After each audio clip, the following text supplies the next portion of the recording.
Good evening भाई। Good evening सभी बच्चों को।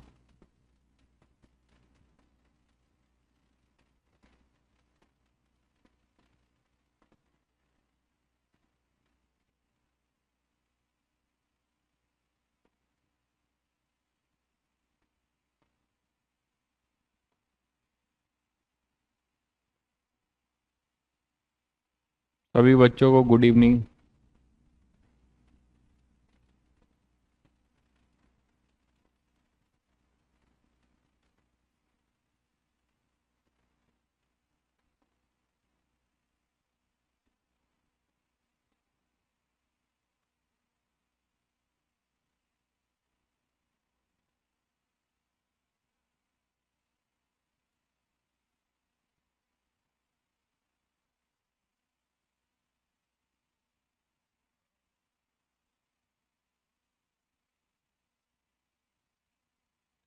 सबको जो है आवाज आ रही भाई? ऑडियो वीडियो क्लियर है सभी बच्चों को?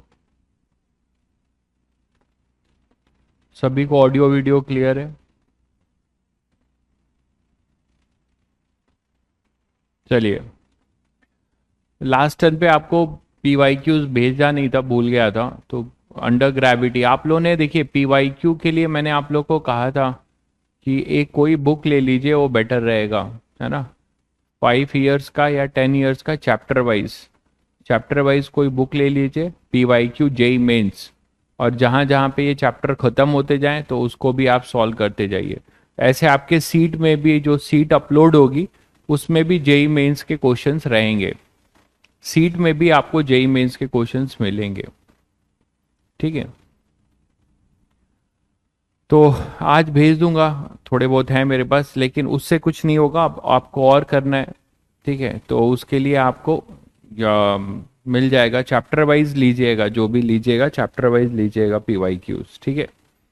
और एमटीजी ले सकते हैं, है ना, उसमें मैंने देखा है, उसमें ठीक है। एमटीजी के लिए की पब्लिकेशन का चैप्टर वाइज ले सकते हैं, जेई मेंस का बुक, ठीक है। सीट नहीं भी लेंगे तो चल जाएगा, सीट में आपको जेई मेंस के क्वेश्चंस होंगे और जेई एडवांस के सीट में होगा, ठीक है। सीट आपको अपलोड होगा जब ये चैप्टर खत्म होने को होगा। डीपीपी, यस डीपीपी आपको करनी है। डीपीपी सब लोग निपटाते जा रहे हो? हाँ, कोई भी ले लो, कोई भी पब्लिकेशन की चलेगी भाई, कोई भी चलेगी, ऐसा कुछ नहीं है। बस उसमें चैप्टर वाइज होने चाहिए, ठीक है। चैप्टर वाइज होने चाहिए बस, जिससे तुम साथ साथ में करते जाओ, ठीक है। बुक नहीं खरीदना चाहते मत खरीदिए, ठीक है। सीट में आपको उसका पर्पस सॉल्व मिल जाएगा, सीट में आपको मिल जाएगा, ठीक है। सीट मिसलिनियस होती है, इसीलिए वो बाद में अपलोड होती है। आप लोग जो है डीपीपी सॉल्व करते जाइए साथ साथ में। आई थिंक डीपीपी सभी बच्चों ने कर लिया होगा अभी तक। जो भी डीपीपी अपलोड हुई है, ग्राफ तक की हुई है, ग्राफ तक की डीपीपी हुई है तो ग्राफ तक निपटा दीजिए, ठीक है। मोशन अंडर ग्रेविटी की डीपीपी अपलोड करा रहा हूं मैं, मोशन अंडर ग्रेविटी की, तो उसको अटेम्प्ट करिएगा। सभी ठीक है भाई, हमें क्या करना है, हमें तो बस प्रीवियस ईयर लेना है ना। तो प्रीवियस ईयर के चैप्टर वाइज क्वेश्चन हो किसी भी पब्लिकेशन का अगर आपके पास है तो बस ठीक है। आज हम लोग थोड़ा सा क्या करेंगे, अंडर ग्रेविटी का एक इरोडोफ का प्रॉब्लम लेंगे। उसके बाद मुझे बेसिक मैथमेटिक्स, मैंने याद है तुम लोगों को बताया था, उसमें एक टूल आज मैं आपको और दूंगा जो आगे के टॉपिक्स में काम आने वाला है, ठीक है। तो जैसे देखिए, नेक्स्ट केस लेते हैं। जैसे बलून का केस लिया था कि कोई भी फ्रेम ऑफ रेफरेंस से अगर आप किसी पार्टिकल को डिटैच करते हैं तो मैंने आपको टाइम निकालने के लिए दो चीजें बताई थी। या तो आप अर्थ के रिस्पेक्ट में निकाल सकते हो या फिर आप बलून के रिस्पेक्ट में निकाल सकते हो। उसी तरह से एलिवेटर का केस लें। पार्टिकल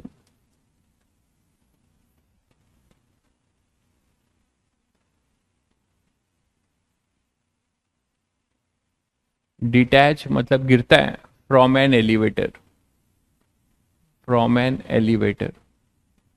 एलिवेटर तो सब लोग समझते हैं ना, लिफ्ट जिसको आप बोलते हो, लिफ्ट, ठीक है। तो सिचुएशन कुछ ऐसा है, देखिए कि एक अपने पास एलिवेटर है या लिफ्ट है, वो जा रहा था, एलिवेटर अपना ये है, ये जा रहा था, और इस एलिवेटर जब ये जा रहा था किसी कांस्टेंट एक्सेलरेशन से, ये एलिवेटर है अपना,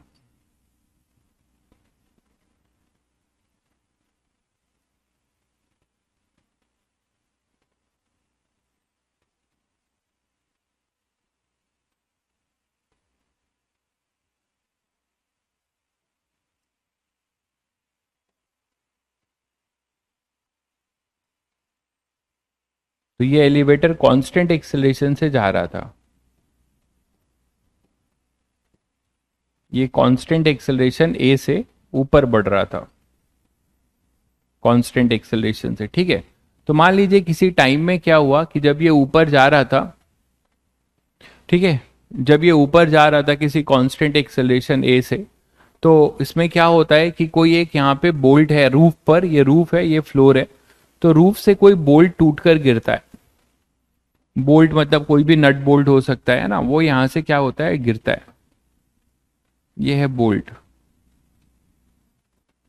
ठीक है, बोल्ट यहां से गिरता है। तो जब ये यहां से गिरता है तो इसी इंस्टेंट को हम क्या मान रहे हैं, टी इक्वल टू जीरो, इसी इंस्टेंट को हम क्या मान के चल रहे हैं कि टी इक्वल टू जीरो है, यहां से बोल्ट जो है गिरता है, टी इक्वल टू जीरो यहां से गिर रहा है, इसी को हम टी इक्वल टू जीरो मान रहे हैं।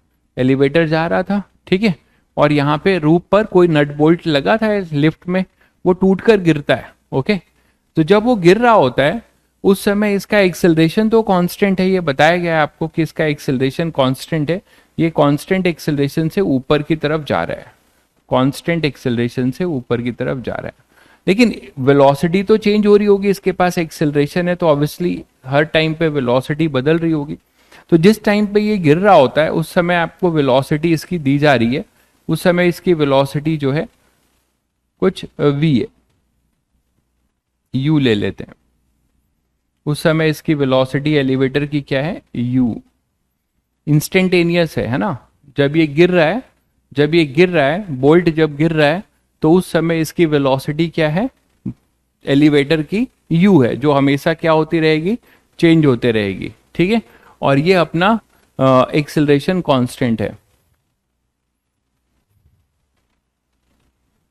ठीक है। चलिए, तो अब यहां से t इक्वल टू जीरो से, अब आपको इसमें बताना क्या है, बताना दो तीन चीजें हैं, आपको ये बताना है, पहले तो इसका हाइट जान लो, एलिवेटर की जो हाइट है वो h है, एलिवेटर की हाइट जो है h है, चलो स्मॉल ही ले लेते हैं, स्मॉल h एलिवेटर की हाइट है, ठीक है। तो हमें क्या क्या बताना है, हमें बताना है find the time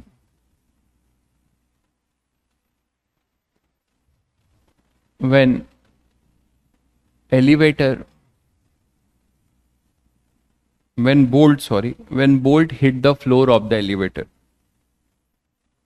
when bolt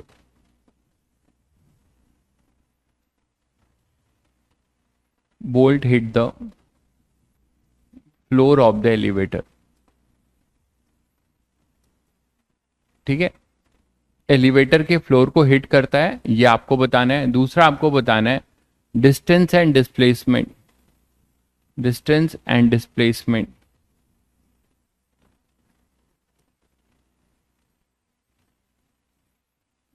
of bolt with respect to earth, earth के रिस्पेक्ट में बोल्ट ने कितना डिस्टेंस या डिस्प्लेसमेंट कवर किया है, ये हमें बताना है, ठीक है। तो हमें दो चीजें ऐसी करनी है। अब देखो ध्यान से कि अगर टाइम की बात है तो मैंने तुम लोगों को कहा था कि मैंने आपको इसके दो रास्ते बताए थे, ठीक है, मैंने आपको इसके दो रास्ते बताए थे, क्या क्या बताया था, क्या क्या बताया था, हमने कहा था कि भाई अगर आप इसको अर्थ के फ्रेम में करोगे तो आपके पास क्या है ऑप्शन, कि जब आप इसे छोड़ोगे, ठीक है, तो क्या होगा, ये भी इसी वेलोसिटी से ऊपर जा रहा होगा, अर्थ के फ्रेम से देखोगे तो क्या दिखाई देगा कि अर्थ के फ्रेम से अगर आप इसको देखते हो तो आपको यही तो दिखाई देगा कि इस समय ये जो बोल्ट है, ये बोल्ट है, ये क्या हो रहा होगा अगर अर्थ के फ्रेम से देख रहे हो तो इसको भी वही वेलोसिटी मिलेगी ड्यू टू इनर्शिया, यही तो बताया था जैसे बलून का कॉन्सेप्ट है। और फिर ये क्या होगा, एक अपनी मैक्सिमम हाइट को अटेंड करते हुए मान लो ग्राउंड कहीं यहां पर है, मतलब ग्राउंड नहीं, फ्लोर ऑफ द एलिवेटर, ये एलिवेटर के अंदर की कहानी है ना, तो एलिवेटर के फ्लोर को हिट करे, यही तो है, एलिवेटर के फ्लोर को हिट करे।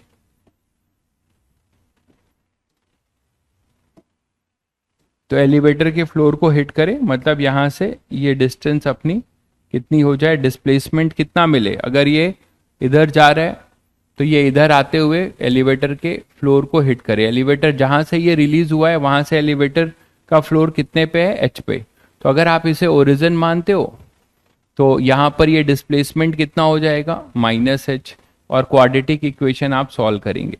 एक तो ये रास्ता है ना, विथ रिस्पेक्ट टू अर्थ, ये है विथ रिस्पेक्ट टू अर्थ, ये है विथ रिस्पेक्ट टू अर्थ, ठीक है। लेकिन टाइम आप किसी भी फ्रेम से निकाल सकते हो, ये मैंने आपको बताया है, और आसानी होती है एलिवेटर के फ्रेम या बलून के फ्रेम से। तो with respect to balloon frame अगर आप देखो तो ज्यादा चीजें आसान है ना। With respect to balloon frame देखोगे तो या एलिवेटर के फ्रेम से देखोगे तो आपको क्या दिखाई देगा, ये तो अर्थ के रिस्पेक्ट में है, एलिवेटर के रिस्पेक्ट में क्या दिखाई देगा बताओ, आप लोग बताइए। एलिवेटर के रिस्पेक्ट में इसकी क्या सिचुएशन आपको बोल्ट की दिखाई देगी, कि बोल्ट जो है कि वेलोसिटी जीरो मानी जाएगी, मानते हो, क्योंकि इसकी भी यू है और एलिवेटर की भी यू है, तो डायरेक्शन अपोजिट करके देने का है, बताया था। ये जी से है, इसका acceleration due to gravity G है, और एलिवेटर का एक्सेलरेशन ए है ऊपर, तो वो भी इसको मिल जाएगा। एक्सेलरेशन जीरो लिख रहे हैं एक भाई साहब, जीरो नहीं होगा भाई, जी प्लस ए होगा, है ना। रिलेटिव एक्सेलरेशन जी प्लस ए हो जाएगा, रिलेटिव वेलोसिटी जीरो हो जाएगी। रिलेटिव ये जी है और इसी को आप एक्सेलरेशन इसको दोगे एलिवेटर का इसको, तो फाइनली आपको क्या मिलेगा, यू रिलेटिव जीरो, वो हमेशा ही रहेगा, और ए रिलेटिव कितना हो जाएगा, जी प्लस ए। दिख रहा है सभी बच्चों को, यहां पे अब ये माना जाएगा कि ये जी प्लस ए से नीचे जा रहा है, और एलिवेटर का ये रूफ है, रूफ ऑफ एलिवेटर, और इसको इसके फ्लोर को हिट करना है, तो ये तो रुका हुआ फील होगा, है ना। ये आपको कैसा फील होगा भाई, कि यहां पर एलिवेटर एक तरीके से कैसा फील होगा, ये एलिवेटर है और ये रुका हुआ है, ये एलिवेटर है, इसके फ्रेम में जाओगे तो ये आपको रेस्ट पे नजर आएगा, तो एलिवेटर आपको ये रुका हुआ फील होगा। जब इसके रेस्पेक्ट में रहोगे तो ये रेस्ट पर नजर आएगा। रिलेटिव में आपको चीजें और भी क्लियर होगी, ठीक है। अब आपको क्या होगा कि ये फ्लोर है, तो ये बहुत आसान सा हो गया कि नहीं बताओ। आपको ए रिलेटिव पता है, जी प्लस ए है, इसको फ्लोर को हिट करना है तो कितना डिस्टेंस कवर करेगा, रिलेटिव एच, है ना। तो एस रिलेटिव कितना है अपना, एच। तो आप सीधे सीधे क्या कर सकते हैं, सेकेंड इक्वेशन लगा सकते हैं, क्या, s relative is equal to u relative t plus half a relative into t square, सब रिलेटिव होगा। यू रिलेटिव जीरो है अपना, तो एस रिलेटिव अपना कितना है, एच है, आप नीचे ले रहे हो तो माइनस ले लीजिए। ए रिलेटिव कितना है, नीचे है तो माइनस जी प्लस ए है इंटू टी स्क्वायर, तो आपको टाइम मिल जाएगा 2h upon g plus A under root. ये टाइम होगा जब बोल्ट जो है एलिवेटर के फ्लोर को हिट कर लेगा, बोल्ट जो है एलिवेटर के फ्लोर को हिट कर लेगा, this is your time under root 2h upon g plus a. ये क्लियर है सभी बच्चों को। मैंने कहा था कि टाइम आप यहां से निकालिए, है ना, क्वाड्रेटिक सॉल्व करके इसका पॉजिटिव रूट निकालिए, या फिर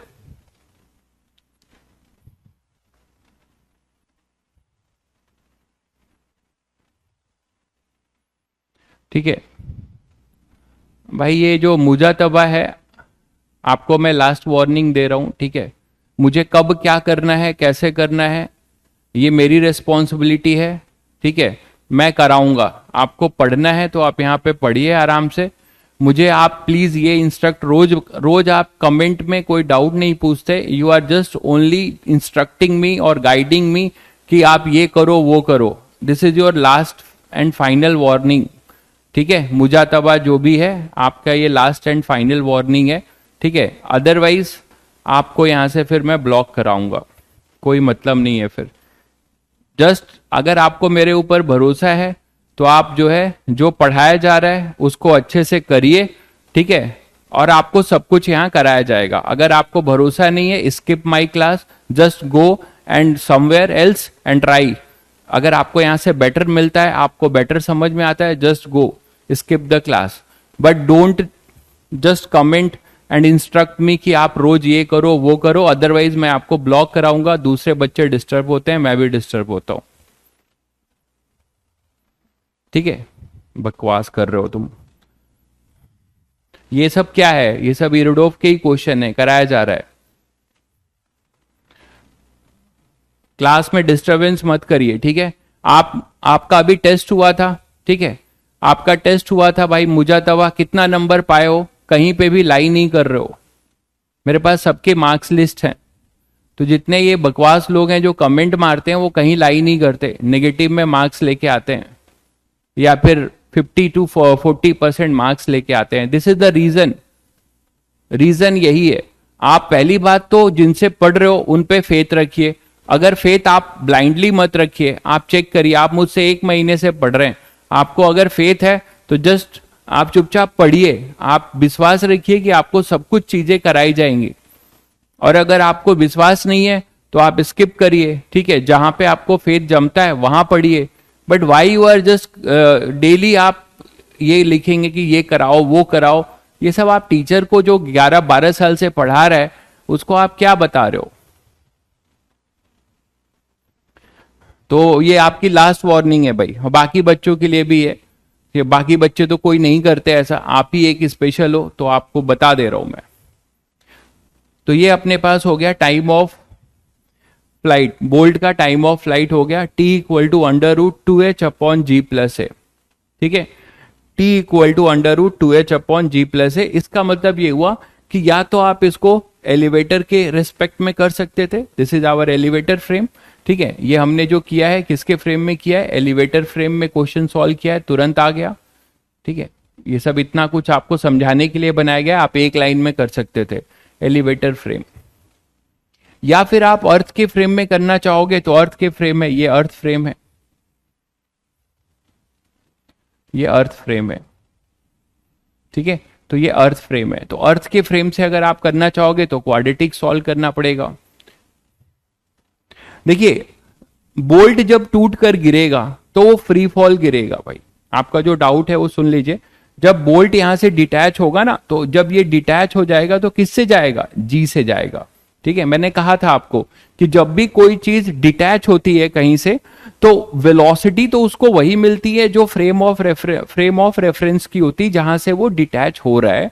तो जहां से वो डिटैच हो रहा है उसकी वेलोसिटी भी वही होगी जो बोल्ट की होगी और ऊपर की तरफ। बट जी एक्सेलरेशन जो है, जो फोर्स लग रहा होगा उस समय, वो डिसाइड करेगा। तो जब वो टूट के गिर रहा होगा तो ग्रेविटी लग रहा होगा, ठीक है। तो ग्रेविटी लग रहा होगा तो जी होगा। लेकिन जब हम अर्थ के रिस्पेक्ट में देखेंगे तो जी है, लेकिन जब हम एलिवेटर के रिस्पेक्ट में देखेंगे तो मैंने क्या बताया था तुम्हें कि एलिवेटर का एक्सेलरेशन जो है पार्टिकल या बोल्ट को दे दो डायरेक्शन अपोजिट करके।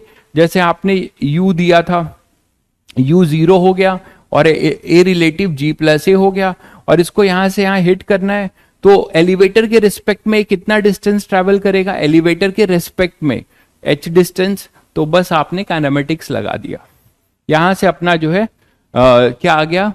g+a क्यों है भाई? आप देख लीजिए क्यों है। मैंने आपको एक रूल सिखाया था कि जिसके फ्रेम में हम रहते हैं उसको रोक देते हैं, उसकी वेलोसिटी या उसका एक्सेलरेशन पार्टिकल को दे देते हैं डायरेक्शन अपोजिट करके, ठीक है। जब एलिवेटर अगर नीचे जाएगा, ठीक है, एक ने डाउट पूछा है, सुन लीजिए। एलिवेटर जब नीचे जाएगा तो वो एक्सेलरेशन जो है पार्टिकल को मिलेगा ऊपर, तो इफेक्टिव नीचे कितना होगा? g-a, ठीक है, तो g माइनस ए हो जाएगा अगर एलिवेटर नीचे जा रहा होगा, क्योंकि एलिवेटर को रोकोगे तो एक्सेलरेशन उसको ऊपर दोगे पार्टिकल को, और g नीचे ए ऊपर, तो नेट नीचे कितने से जाएगा, g माइनस ए से, ये है। ठीक है, चलिए, तो अभी तो ये टाइम निकाला, आपको कोई टेंशन नहीं है, टाइम तो निकल गया। बट ये जो कहानी है ये दुखदाई है, डिस्टेंस एंड डिस्प्लेसमेंट, ये आप किसी फ्रेम से नहीं निकाल सकते, लिखा हुआ है विथ रिस्पेक्ट टू अर्थ। ठीक है, क्योंकि अगर आप एलिवेटर के फ्रेम में आपसे डिस्प्लेसमेंट पूछा जाए तो आप बोलोगे सर वो तो माइनस एच होगा, वो ऊपर से गिरा और फ्लोर ऑफ द एलिवेटर पे गया, तो एलिवेटर के रिस्पेक्ट में तो आपका डिस्प्लेसमेंट वही एच ही होगा। बट अर्थ के रिस्पेक्ट में मैंने कहा था कि टाइम ही केवल एक ऐसी क्वांटिटी है विच इज फ्रेम डिपेंडेंट, बाकी डिस्प्लेसमेंट, डिस्टेंस सब फ्रेम डिपेंडेंट है। तो किस फ्रेम में पूछा जा रहा है, आपको उसी फ्रेम में जाके वो कैलकुलेट करना पड़ेगा। तो यहां पर आपसे डिस्टेंस एंड डिस्प्लेसमेंट पूछा जा रहा है अर्थ के रिस्पेक्ट में। तो देखिए डिस्टेंस और डिस्प्लेसमेंट के लिए क्या करेंगे,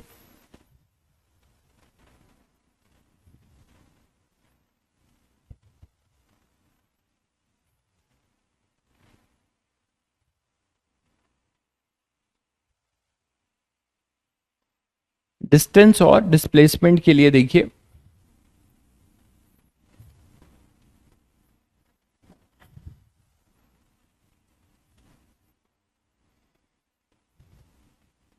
डिस्टेंस एंड डिस्प्लेसमेंट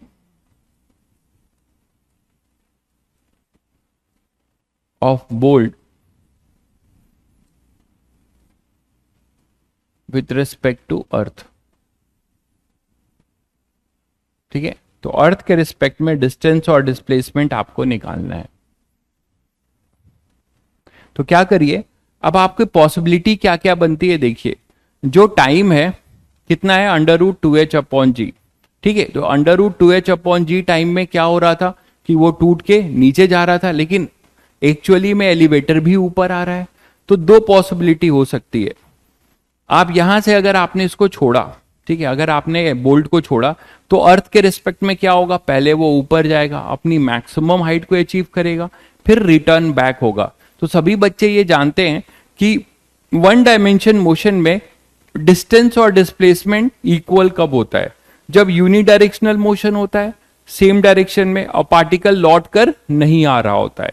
जब पार्टिकल लौट कर नहीं आ रहा होता है तो हम क्या बोलते हैं कि सर डिस्टेंस और डिस्प्लेसमेंट तो सेम ही होगा।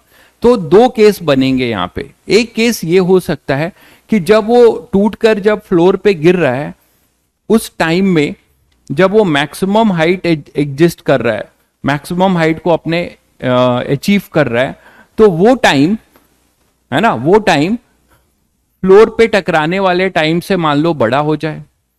इसका क्या मतलब है कि एक्चुअली जो है वो टूट के गिरा होगा अर्थ के रिस्पेक्ट में, तो वो ऊपर जा रहा होगा और इधर एलिवेटर भी ऊपर आ रहा है, तो वो ऐसे जा रहा होगा। समझिएगा ये क्रिटिकल केस है, यहां पर ये आपने टूट के गिरा और इसको अर्थ के फ्रेम से देखिएगा, एक्चुअली यही हो रहा होगा। तो अर्थ के फ्रेम से जब ये बोल्ट यहां पर है और ये फ्लोर ऑफ द एलिवेटर है, ठीक है, अब आपने इसको डिटैच हो गया तो क्या होगा, यहां पे ये ऐसे जाएगा, तो फ्लोर भी तो ऊपर आ रहा है अभी। तो ऐसा हो सकता है कि इसके मैक्सिमम हाइट के पहुंचने से पहले ये फ्लोर आकर इसको हिट कर दे। मैक्सिमम हाइट, अपने ये मैक्सिमम हाइट मतलब रिटर्न करने से पहले ये क्या हो, ये फ्लोर आके इसको हिट कर दे। इसका मतलब क्या हुआ कि यहां से जब वो अपनी मैक्सिमम हाइट पे जा रहा होगा, वो जो टाइम है वो टाइम क्या होना चाहिए, ज्यादा होना चाहिए किसके रिस्पेक्ट में, जिससे वो हिट कर रहा है। मानते हो कि नहीं, पहले ही हिट हो जाए, फ्लोर से वो पहले ही हिट हो जाए मैक्सिमम टाइम में पहुंचने से पहले। ठीक है, तो दो केस होगा इसमें, देखिए। तो ये अभी आपने देखा था कि ये यहां से डिटैच हुआ था, अर्थ के रिस्पेक्ट में आपको पूरी एनालिसिस करनी पड़ेगी। तो ये बोला गया था यू है, तो ये ऐसे जा रहा था, है ना, और एलिवेटर पीछे से आ रहा था, नीचे से एलिवेटर भी आ रहा है। तो ये कहानी है आपकी, ठीक है। तो मैं ये कह रहा हूं कि जब वो यहां पर पहुंचेगा तो ये टाइम क्या होगा, ये t इक्वल टू 0 था। अपनी मैक्सिमम हाइट को अचीव करने के लिए ये टाइम क्या होगा, इस टाइम को अगर आप कुछ मान लेते हैं u बाई जी, ये तो समझते हैं सब लोग कि यहां से यहां आने का टाइम जो होगा वो u बाई जी, फिर यहां से यहां जाने का टाइम होगा u बाई जी। तो यहां से यहां का time t A B both have same velocity. आप देखिए ऐसे लोगों का अब मैं धीरे धीरे जो है कमेंट बिल्कुल लेना बंद कर दूंगा, ठीक है। Both have same velocity, how possible, ये संजय भाई साहब बता रहे हैं। आपने पिछला लेक्चर पढ़ा था भाई संजय, आपको पिछला लेक्चर आपने रिवाइज करके आप क्लास में बैठे हो, आपको पिछले लेक्चर में आपको क्या सिखाया गया था? कितनी बार मैं ये चीज बताऊंगा, मैं उन बच्चों का भारी नुकसान कर रहा हूं जो बहुत अच्छे नंबर लेके आ रहे हैं अभी टेस्ट में और वो पढ़ रहे हैं।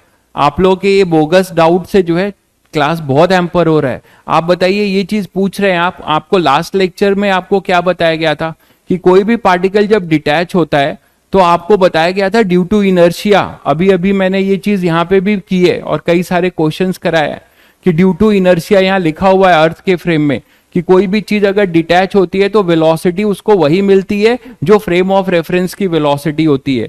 Then you are writing both have same velocity, how possible. आप पढ़ लिख के नहीं आए हो, जब पढ़ लिख के नहीं आओगे तो लेक्चर्स, तो आपको पुराने लेक्चर्स को कनेक्ट नहीं कर पाएंगे। तो प्लीज लेक्चर रिवाइज करके आइए, ठीक है, अदरवाइज धीरे धीरे मैं कमेंट्स इग्नोर करूंगा अब। तो ये अपने पास u जो है t इक्वल टू 0 पे यहाँ पर ये u वेलोसिटी से ऊपर जा रहा है। तो जब ये u वेलोसिटी से ऊपर जा रहा होगा तो हम ये कह रहे हैं कि यहां से यहां का जो टाइम है TAB वो कितना होगा भाई, वो होगा u बाई जी, है ना।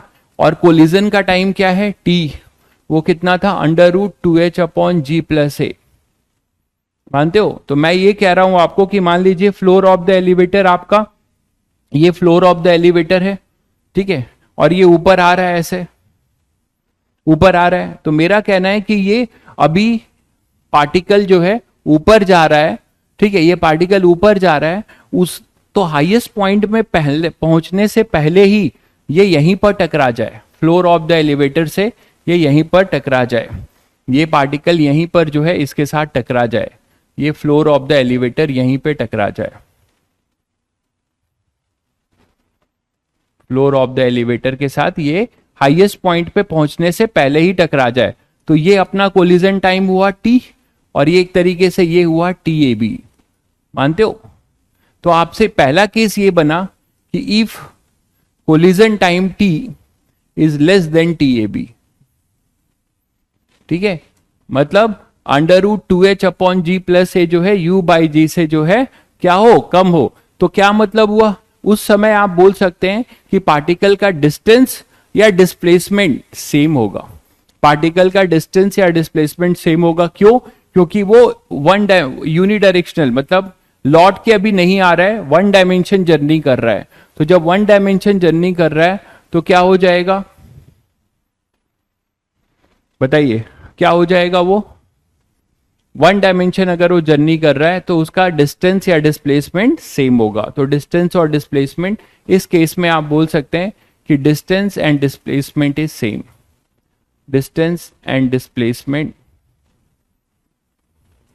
ये सब अर्थ के रिस्पेक्ट में एक्चुअल निकाला जा रहा है, with respect to earth same होगा। तो ये आपको क्वेश्चन में देखना पड़ेगा। तो ये दो केस है, ठीक है। अब आप चाहते हो कि ये निकालें तो आप बहुत आसानी से निकाल सकते हो, यही तो डिस्टेंस होगा। यहां से ये आपको, आपने फ्लोर रूफ से ये छोड़ा t इक्वल टू 0 पे पार्टिकल को, और यहां से ये इतनी डिस्टेंस ट्रेवल किया, तो इतनी डिस्टेंस ये मान लीजिए रूफ का फ्लोर था, फ्लोर ऑफ रूफ है ना, फ्लोर ऑफ एलिवेटर है ना ये, तो ये t इक्वल टू 0 पर था, ये भी यहां पर t इक्वल टू 0 पे था, ये क्या हो गया t equal to capital T, जहां पे इसको हिट कर दिया, मानते हो। तो यही डिस्टेंस होगा, यही डिस्प्लेसमेंट होगा, क्योंकि यूनि डायरेक्शनल है, ठीक है। तो आप वो निकाल सकते हो बहुत आसानी से। क्या हो जाएगा डिस्टेंस, डिस्टेंस क्या हो जाएगा, इनिशियल वेलोसिटी क्या है u, और टाइम कितना है t है ut, ठीक है, माइनस हाफ। अब यहां पे g प्लस ए मत कर देना, अर्थ के रिस्पेक्ट में कर रहे हैं, तो अर्थ के रिस्पेक्ट में ये अंडर ग्रेविटी रिटार्ड हो रहा है, तो minus g into t square. तो यहां जब ये पुट करोगे, t की वैल्यू यहां पे लाके पुट कर दोगे, तो आपको यहां से डिस्टेंस या डिस्प्लेसमेंट ये मिल जाएगा, ये सभी बच्चों को क्लियर है कि नहीं? ये पहले क्लियर हुआ, इस केस का ये क्लियर हो गया सभी को। तो यहां से इसको सॉल्व कर लेंगे, आपको यहां से मिल जाएगा। ठीक है, चलिए अब दूसरा जो टिपिकल केस बनता है, ऐसा हो सकता है कि ये रिटर्निंग में हो, मतलब मैं, मेरी बात समझ रहे हैं आप लोग, कि ये यहां पर आके नहीं, जब ये घूम कर आ रहा हो, जब ये घूम कर आ रहा हो तब जाके ये कहीं पे हिट करता है, जब ये घूम कर आ रहा हो तब जाके कहीं पर ये हिट करता है। तो आप सभी लोग समझ रहे हो कि डिस्टेंस और डिस्प्लेसमेंट क्या हो जाएगा, अलग अलग हो जाएगा। मतलब मेरा ये कहना है आपसे, दूसरा केस देखिए, if t is, capital T is greater than t A B, collision time जो है हाईएस्ट पॉइंट को अचीव करने वाले टाइम से क्या है, ज्यादा है। तो अगर हाईएस्ट पॉइंट वाले टाइम से ज्यादा है तो आप क्या बोल सकते हो, देखिए जैसे ये फ्लोर ऑफ द एलिवेटर था, है ना, और यहां पे आपने मान लीजिए इसको क्या किया था, ये यहां पे डिटैच हुआ था, यहां पे मान लो ये डिटैच हुआ था और ये यू से उठने लगा था और ये ऐसे गया,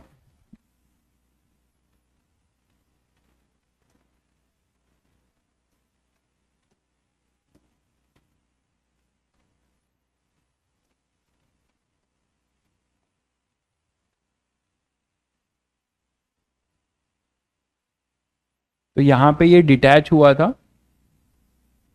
पार्टिकल, ठीक है, तब फ्लोर, ये टी इक्वल टू 0 है, तब फ्लोर ऑफ द एलिवेटर मान लो यहां पर था। फिर ये ऊपर उठा u वेलोसिटी से और फिर ये गया गया और हाईएस्ट पॉइंट को अचीव करता हुआ नीचे आया, तब जाके कहीं पर फ्लोर ऑफ द एलिवेटर यहां पर आ जाता है और ये यहां पे रिटर्निंग में हिट करता है, रिटर्निंग में ये इसको हिट करता है, यहां पे रिटर्निंग में ये इसको क्या करता है, हिट करता है, यहां पे हिटिंग हो रही है। ठीक है, ये ऐसे जा रहा था, ये ऐसे आ रहा है, तो ये है t इक्वल टू कौन सा टाइम होगा बताओ, ये वही हिटिंग टाइम कैपिटल टी होगा, ये अपना हिटिंग टाइम कैपिटल टी है। क्लियर है सभी बच्चों को? तो यहां पर ये अब आपको निकाल लेना है कि यहां से जब ये रिटर्न हुआ तो अब डिस्टेंस और डिस्प्लेसमेंट में अंतर है कि नहीं, बताइए। डिस्टेंस और डिस्प्लेसमेंट अलग अलग होगा, डी और एस अलग होगा, ठीक है। तो डिस्टेंस कितना हो जाएगा और डिस्प्लेसमेंट कितना हो जाएगा वो आप बता सकते हो। देखिए यहां से टी ए बी वाला टाइम, इसमें तो सेम था, कितना था ये t A B, u by g, u by g time था, उसमें इसने कितना डिस्टेंस ट्रेवल किया था, एच मैक्स, ध्यान दीजिएगा सब लोग, एच मैक्स, है ना। तो आपको एच मैक्स पता है, एच मैक्स कितना हो जाएगा भाई, यू स्क्वायर अपॉन 2g, ये सब हम लोगों ने कर रखा हुआ है, एच मैक्स हो जाएगा यू स्क्वायर बाई 2g। अब आप चाहते हो कि ये डिस्टेंस भी निकाल लें, ये डिस्टेंस यही तो आपके पास है, तो इसको और एच मैक्स को जोड़ देंगे, इसको और एच मैक्स को जोड़ देंगे तो हमें क्या मिलेगा, टोटल डिस्टेंस मिलेगा। और अगर आपने इससे जो है एच मैक्स को माइनस कर दोगे तो आपको क्या मिल जाएगा, ये डिस्प्लेसमेंट मिल जाएगा। शायद सब लोग समझ गए। तो अब आपको ये पता है कि यहां से टोटल टाइम ये कैपिटल टी है, तो यहां से यहां जाने का टाइम टी ए बी है, तो रिटर्निंग जर्नी का टाइम क्या होगा, रिटर्निंग जर्नी का टाइम क्या होगा भाई, capital T minus T A B, मानते हैं, capital T minus T A B, this is the time for returning journey. ठीक है, तो हम इसके लिए अब एनालिसिस कर रहे हैं। तो टाइम फॉर रिटर्निंग जर्नी के लिए ए, इसको बी है, ये सी है, तो फॉर बीसी, बीसी डिस्टेंस कैसे निकालेंगे, टी बीसी क्या हो जाएगा, टी बीसी हो जाएगा capital T minus T A B, यही तो बचेगा time, that is under root 2h upon g plus a, आपको वैल्यू सब दी जाएगी, माइनस यू बाई जी, ये टाइम बचेगा आपका रिटर्निंग जर्नी का। ठीक है, टीबीसी आपका बचेगा, ठीक बात है। तो टीबीसी आपका बच जाएगा। अब इसको निकालना बहुत आसान है, यहां पे हाईएस्ट पॉइंट पे वेलोसिटी 0 होगी, है ना, तो ये कितना डिस्टेंस ट्रैवल करेगा वो आप निकाल सकते हो। एस बी सी क्या हो जाएगा, एस बी सी सीधे सीधे आप लिख सकते हो half g into T B C square, ठीक है, दैट इज हाफ जी, ये पूरा 2h upon g plus a, solve नहीं करना है आपको, वैल्यू दी जाएगी, माइनस यू बाई जी का पूरे का whole square, this is your S B C. तो ये हमारे पास क्या आ जाएगा, S B C. S B C आ गया, और एस ए बी आपको पता ही है, एस ए बी क्या है, एच मैक्स है, एच मैक्स अपना क्या है, एस ए बी। तो टोटल डिस्टेंस क्या हो जाएगा, टोटल डिस्टेंस आप निकाल सकते हो, टोटल डिस्टेंस हो गया इस केस में s A B plus s B C, मानते हो, s A B plus s B C. तो अपने पास क्या आ जाएगा, s A B plus s B C. तो पूरा अगर आप इनको जोड़ दो तो एक्सप्रेशन वाइज मैं लिख देता हूं, it is u square upon 2g plus g by 2 under root 2h upon g plus a minus u by g square. तो this is your total distance. Okay, कब, जब कोलिजन टाइम जो है maximum height तक पहुंचने के time से क्या होगा, बड़ा होगा। दो कंडीशन में हम लोगों ने क्वेश्चन सॉल्व किया है। तो बहुत ही बढ़िया क्वेश्चन है ये इरोडोव का, ठीक है, जिससे आपको ये पता चलता है कि डिस्टेंस और डिस्प्लेसमेंट को हम फ्रेम पे डिपेंड करता है, और फ्रेम जिस फ्रेम में पूछेगा उस फ्रेम में उस मोशन को हमें जज करना पड़ेगा। ठीक है, तो ये हुआ डिस्टेंस। डिस्प्लेसमेंट क्या हो जाएगा, डिस्प्लेसमेंट इस केस में क्या हो जाएगा, दैट इज इक्वल टू, बताओ, वो हमें नहीं पता ना कि ये बड़ा है कि ये, तो मॉड लिख लेंगे अपने आप, ये हो जाएगा S B C minus s A B का मॉड। ठीक है, ये आ जाएगा। तो ये कंप्लीट एनालिसिस है आपका इस एलिवेटर प्रॉब्लम का, जिसमें कि हमने डिस्टेंस और डिस्प्लेसमेंट निकाला। इन जनरल टाइम पूछेगा तो आप हमेशा प्रेफर करेंगे कौन सा फ्रेम, एलिवेटर का फ्रेम। ठीक है, हमेशा आप देखिए भाई, आपकी फर्स्ट केस कौन सा, फर्स्ट केस नहीं आया, अच्छा ये तो आसान है। फर्स्ट केस में देखिए क्या है, ये केस 1 है। इस केस में क्या बताया था मैंने, यहां बना हुआ है, इस केस का डायग्राम यहां बना हुआ है, ठीक है, और इस केस का ये बना है। इस केस में मैंने कहा कि जब ये ऊपर जा रहा होगा v वेलोसिटी से, ठीक है, तो अभी हाईएस्ट पॉइंट पे पहुंचने से पहले ही इस पे कोलिजन हो जा रहा है। हाईएस्ट पॉइंट पे पहुंचने मतलब ये ऐसे जा रहा है और एलिवेटर नीचे से आ रहा है, तो वो हाईएस्ट पॉइंट पे पहुंचने से पहले, क्योंकि हाईएस्ट पॉइंट पे पहुंचने के बाद रिटर्न करेगा ना, और डिस्टेंस और डिस्प्लेसमेंट चेंज होंगे। वन डायमेंशन मोशन हो रहा है, जब मूविंग अपवर्ड हो रहा है तो आप क्या हो जाएगा, यहां से जब ये इधर आके इसको हिट कर जाएगा। तो ये वही केस है, तो इसमें तो कुछ सोचना ही नहीं है आपको। यहां पर टोटल टाइम यहां तक जाने का कितना है, u बाई जी, और ये पहले ही हिट हो जा रहा है यहां से, तो कितना टाइम का जर्नी इसने ट्रैवल किया भाई, t टाइम का जर्नी ट्रैवल किया। इस t टाइम में आपने डिस्टेंस निकाल दिया, यही डिस्टेंस है, t टाइम में ये डिस्टेंस आप निकाल लोगे, ut मतलब ut plus minus half G T square. तो t यहां पर सीधे ये पुट करेंगे, और इसमें जो है डिस्टेंस और डिस्प्लेसमेंट सेम होंगे। नहीं भाई, हाईएस्ट पॉइंट पे कोलिजन होगा, आप कैसे बोल सकते हैं, आपको कैसे पता कि हाईएस्ट पॉइंट पे कोलिजन होगा, वो होगा भी नहीं। खैर, हाईएस्ट पॉइंट पे कोलिजन नहीं होगा कभी भी, हाईएस्ट पॉइंट पे कैसे होगा, क्लियर है। ये है सारी कहानी। तो टाइम आपने निकाल दिया, और डिस्टेंस और डिस्प्लेसमेंट निकालने के लिए दो केस लिया। पहला केस लिया जिसमें कि कोलिजन जो है मैक्सिमम हाइट के अचीव होने से पहले ही कोलिजन हो जाए, तो उस केस में वो रिटर्निंग बैक नहीं करेगा, वन डायमेंशन मोशन होगा, और वन डायमेंशन मोशन होगा तो डिस्टेंस और डिस्प्लेसमेंट सेम होगा। ठीक है, क्लियर है सभी बच्चों को। चलिए, तो ये कहानी थी आपकी एलिवेटर प्रॉब्लम की। नेक्स्ट एक केस करते हैं, जिसमें कि मान लीजिए अपने पास क्या है कि अपने पास एक रिंग है, ठीक है, और इस रिंग में जैसे साइकिल का पहिया तो सबने देखा होगा मेरे भाई, साइकिल का पहिया सबने देखा है, जरूर देखा होगा, इसी देश में रहते हैं सब, ठीक है। तो यहां से क्या हो रहा है कि इसमें से मैं एक पूरा ये रिंग है और इसमें स्पोक्स लगे हैं, ठीक है। इसमें हमने क्या किया है, स्पोक्स लगा रखा है, और ये एक स्पोक ऐसा है, देखो डायमेट्रिकली, एक स्पोक कैसा है डायमेट्रिकली, और दूसरा स्पोक कैसा है, नॉट डायमेट्रिकली, वो कुछ ऐसा है,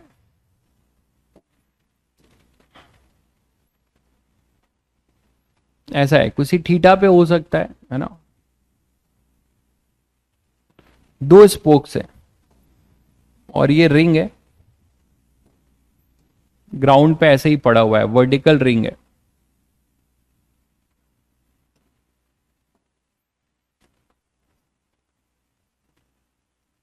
ये वर्टिकल रिंग है,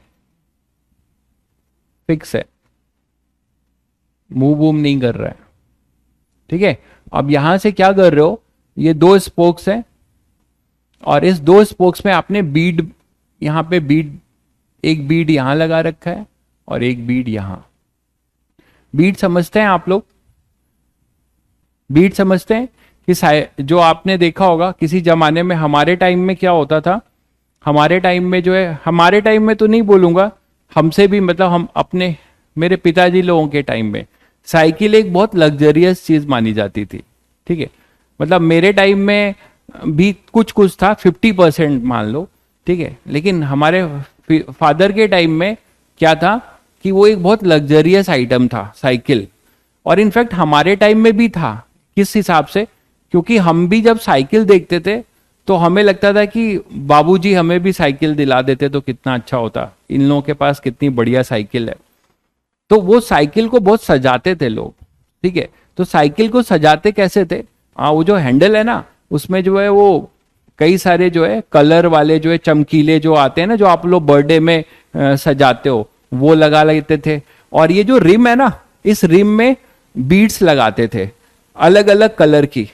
मतलब ये जो स्पोक्स है, स्पोक्स में बहुत सारे कुछ चीजें पिरो देते थे, जैसे मोती जो है धागे में पिरो देते हो, जैसे मोती जो है धागे में पिरो देते हो, तो वैसे ही जो है साइकिल के पहिए में कुछ हद तक वो ऐसे जो है कुछ बीड्स प्लास्टिक के डिफरेंट कलर्स के वो उसमें पिरो देते थे। तो जब साइकिल चलती थी तो वो जो है इस तरीके से चलते थे और वो रोटेट होते थे, ठीक है, अलग अलग कलर। और वो जो आपने यहां लगाया रहता था, यहाँ पे जो चमकीले लगाए रहते थे, वो भी उड़ते थे, ठीक है।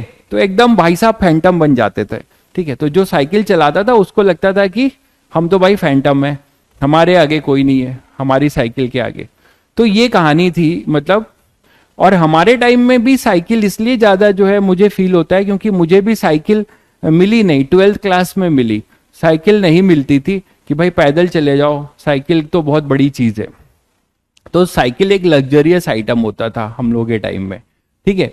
लेकिन अब ऐसा नहीं है, अब तो आप सीधे सीधे स्कूटी का डिमांड करते हो, है ना। अब फादर आपको क्या लालच देते हैं कि अगर 10th क्लास में बढ़िया करोगे तो स्कूटी खरीद देंगे, और कोई उससे भी ज्यादा है तो बोलता है कि बच्चों, लड़कों के लिए जो है ये बोला जाता है, ठीक है बाइक खरीद देंगे, CBZ खरीद देंगे, है ना। तो अब आप लोगों का लेवल ऊपर है, आप लोग बड़े आदमी हो, लेकिन हमारे साथ ऐसा नहीं था। तो अब वही चीज आप समझ गए कि बीड है, ये वही बीड है, समझ गए। तो ये जो बीड है, ये बीड इसमें है, इसको पूरा ही कर देते हैं, नहीं तो आपको लगेगा कि ये बीड है। तो बीड में एक बीड यहां पर है और एक बीड यहां पर है, ठीक है। अब आप यहां से आपने इनको रिलीज किया साइमल्टेनियसली, इनको आपने क्या किया, साइमल्टेनियसली रिलीज किया। एक बीड ये है और एक बीड ये है, ये A है, ये B है, ठीक है। ये बीड्स हैं, ये इस पे स्लिप कर सकती हैं, सब स्मूथ है। बीड A है, ये सेंटर को O मान लेते हैं, ठीक है। इस पॉइंट को, इसको बीड 1 मान लेते हैं, इसको बीड 2 मान लेते हैं, और इससे जो है हम लोग इसको नाम दे देते हैं A पॉइंट को, इसको B और इसको C, ठीक है। तो Beed 1 and 2 move on the wire, ये स्पोक है, on the wire AC and AB, ठीक है भाई। तो ये जो वायर है, ठीक है, तो अब आप bead 1 and 2 move on the wire AC and AB, तो ये AC और ये AB, ठीक है। अब इन दोनों के वायर के बीच का जो एंगल है वो थीटा है, इन दोनों के वायर के बीच का एंगल थीटा है। तो दोनों को आप t इक्वल टू 0 पे टॉप मोस्ट पॉइंट से क्या कर रहे हो, इन दोनों को रिलीज कर रहे हो। ये दोनों क्या हो रहे हैं, बोथ बीट, मैं लिख दे रहा हूं, both 1 and 2 released at t equal to 0, मतलब एक साथ इनको हमने रिलीज किया। और t इक्वल टू 0 का मतलब फिजिक्स में आप समझते हैं कि मोशन शुरू हो रहा है, ठीक है, मोशन जो है शुरू हो रहा है, तो मोशन शुरू हो रहा है, तो t इक्वल टू 0 पे, और सब स्मूथ है, नो फ्रिक्शन, कहीं फ्रिक्शन नहीं है। जब फ्रिक्शन पढ़ेंगे तो फ्रिक्शन की बात करेंगे, कोई फ्रिक्शन नहीं है कहीं पे। तो हमें बताना है रेशियो इस बीट 1 का T1 अपॉन T2 का, हमें रेशियो बताना है। T1 क्या है, यहां से यहां आने का टाइम है, बीट 1 को A से C आने का टाइम है। यहां पे छोड़ोगे इसको तार से तो स्लिप करके यहां पे आ जाएगा, और इसको छोड़ोगे तो ये नीचे आ जाएगा। तो आप लोग को ये बताना है कि what is the ratio of the time taken by bead 1 and bead 2 to reach at C and B, ठीक है, to reach at C and B, ठीक है। तो जरा आप लोग थोड़ा सा ट्राई मार के मुझे बता सकते हो क्या रेशियो होगा, जरा देखें, ट्राई मारिएगा सब लोग।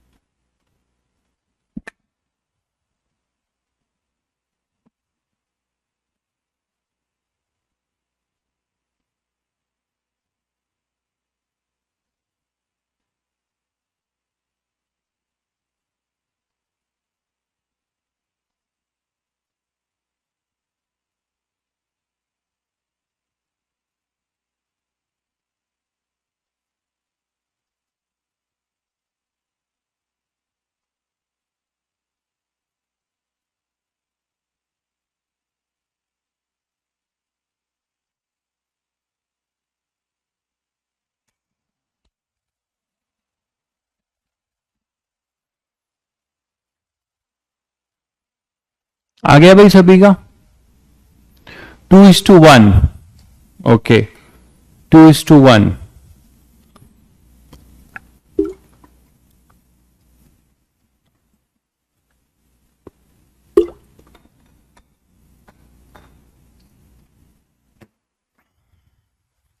तो मैक्सिमम बच्चों का 2:1 आ रहा है या 1:2 आ रहा है, ठीक है। उसमें भी मे बी लिखते हैं एक भाई साहब, अरे मे बी क्यों, करो ना। अभिजीत का आया है 1:2, 1:1। अभिजीत एक बच्चा है जिसने शायद 1:1, उसने भी चेंज कर दिया, 1:2 कर दिया, 2:1। तो सब लोग मतलब पता नहीं क्या इंट्यूशन उनको लगा है कि वो 1:2 या 2:1 पे खेल रहे हैं, ठीक है। मतलब तुम लोगों ने सॉल्व नहीं किया, पता नहीं कैसे सोचा, क्या सोचा, आई डोंट नो। चलिए अब करते हैं।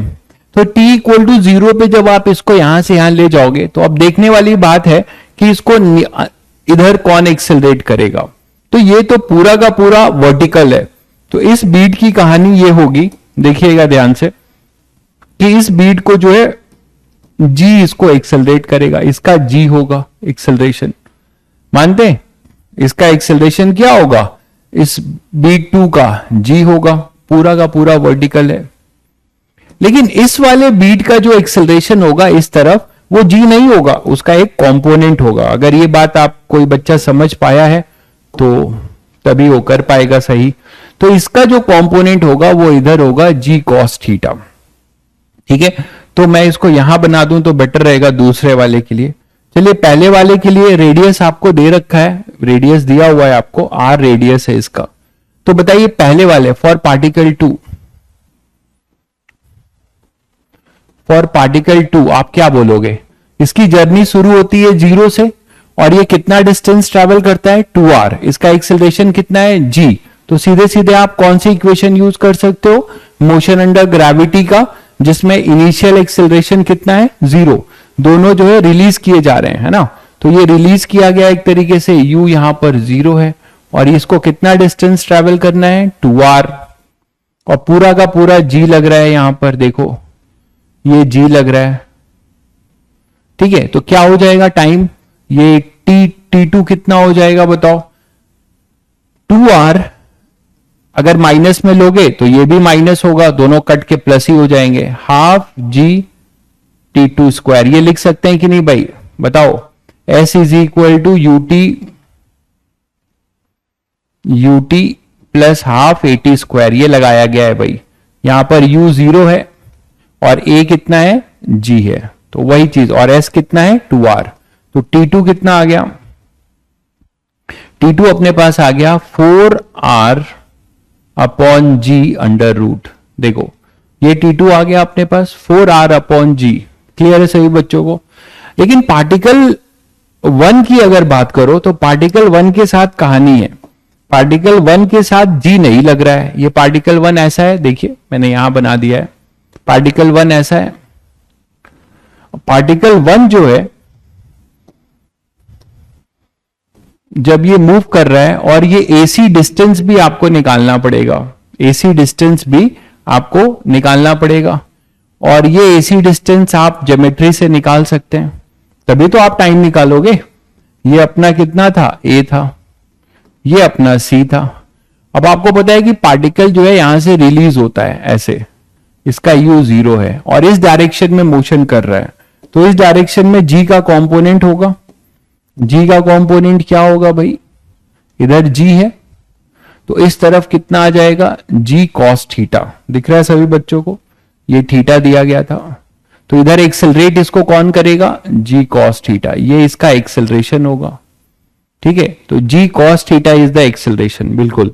लेकिन अब इसको यहां से यहां आना है, तो ये डिस्टेंस भी तुम्हें निकालना पड़ेगा, और ये डिस्टेंस आप आसानी से निकाल सकते हो ज्योमेट्री से, क्योंकि अगर ये 2R है, ये डिस्टेंस 2R है एंड दिस इज डायमीटर, तो इट विल सबस्टेंस 90 डिग्री, इतना तो सबने पढ़ा है। डायमीटर है तो डायमेट्रिकल कॉर्ड जो है यहां पर, ये जो डायमेट्रिकल कॉर्ड है, ये तो आप लोगों को याद है 10th क्लास की ज्योमेट्री, कि ये जो डायमीटर है इट विल सबस्टेंस 90 डिग्री। ये तो सबको पता है ना, ये सबको पता है कि डायमीटर जो है सर्कमफेरेंस पे 90 डिग्री सबस्टेंड करेगा।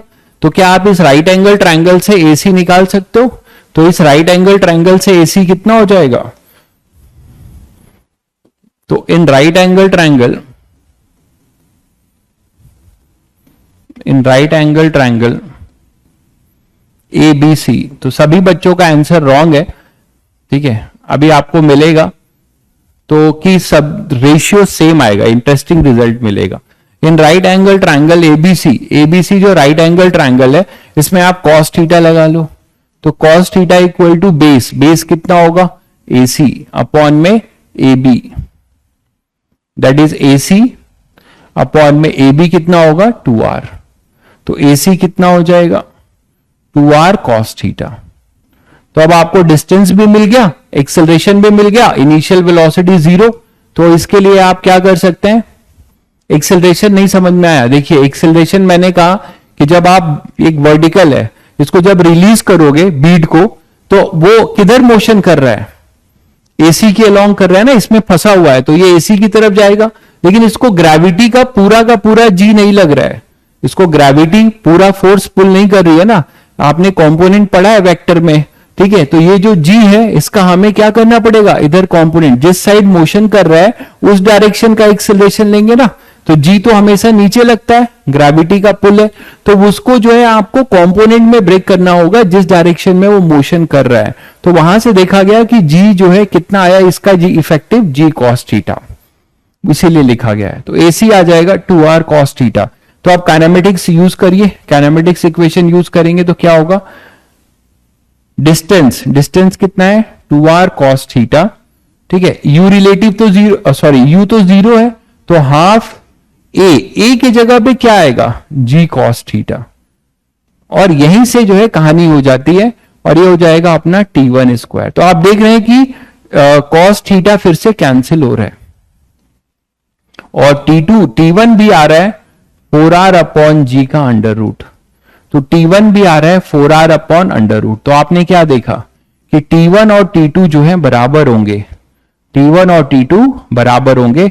आप किसी भी एंगल से उसे किसी भी एंगल से आप रिलीज करोगे, ऐसे इनफाइनाइट स्पोक्स होंगे और उसमें आपने बीड फंसा रखे होंगे, तो वो सब अगर एक साथ रिलीज करते हो तो एक साथ वो जो अपने अपने बॉटम पे आएंगे, तो सब में टाइम जो है सेम लगेगा। उसका रीजन है, उसका रीजन क्या है? आप बोलो सर ऐसा क्यों हो रहा है? ऐसा इसलिए हो रहा है कि जो जी है इसका पूरा जी था, तो इसमें जी कॉस थीटा हुआ, तो जिस रेट से जी चेंज हो रहा है ना, उसी रेट से डिस्टेंस भी चेंज हो रहा है। देख रहे हैं, जिस रेट से आपका जी चेंज हो रहा है उसी रेट से उसका डिस्टेंस भी चेंज हो रहा है। ठीक है, हाँ स्पीड तो डिफरेंस होगा, बिल्कुल स्पीड में डिफरेंस होगा भाई, स्पीड में डिफरेंस होगा, क्योंकि स्पीड जहां जहां वो अपनी बॉटम पे जाएंगे सभी की स्पीड अलग अलग होगी, एनर्जी कंजर्वेशन से भी आगे आप समझ सकते हैं। बट जो टाइम टाइम आने का अलग अलग होगा, टाइम जो है आने का टाइम जो है अलग अलग होगा। ठीक है, तो सबको सॉरी टाइम आने का सेम होगा सबके लिए। तो यहां पे अगर इस तरीके से आपको बोला जाए किसी के लिए भी, यहां पे अगर कोई भी सिस्टम ऐसा बना दिया जाए,